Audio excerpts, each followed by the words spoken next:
Ang pagyaman hindi para sa lahat. Sa mga ayaw sumakripisyo, ay asa kayo. Pagkatapos ng trabaho, gusto mo lakwatsa agad, gusto mo me time agad, asa ka lalo. Hindi talaga para sa lahat ang pagyaman. Malabo talaga eh. I hate to break it to you, pero ganun talaga yon. Pero kung ikaw na nakikinig nito, willing ka sumakripisyo, ilang taon lang naman eh, 2, 3, 5 taon na hindi ka matutulog muna, bawi ka na lang sa weekend. Pero pagkatapos mo magtrabaho, magnenegosyo ka. 3 hanggang 5 taon. Ako na nagsasabi sa'yo, gawin mo yan, sumakripisyo ka, mabilis. Yayaman ka kagad. Pero kung okay ka na dyan sa buhay mo, masaya ka na, ay sino ba naman ako para magsabi sa'yo kung anong dapat mong gawin? Kung payag ka, na wala kang pera habang buhay, ay sige, good luck sa'yo. Pero kung ikaw ay seryoso sa pangarap mo, I mean, you want the best things in life.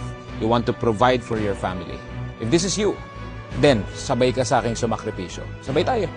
Ako, mahataw pa rin hanggang ngayon as I am growing my company. And kung sasabay ka sa akin, sasabayan mo ko, makikita tayo sa tuktok ng tagumpay. Tapos, tatawanan mo na lang yung mga tamad. Kasi, ilang taon na, wala pa rin, andun pa rin sila. Ikaw sumakripisyo, ikaw ngayon ang magre-reap ng benefits. Kita-kita tayo sa tuktok ng tagumpay. Sana ikaw ang maging inspirasyon sa kapwa mo na galingan sa buhay.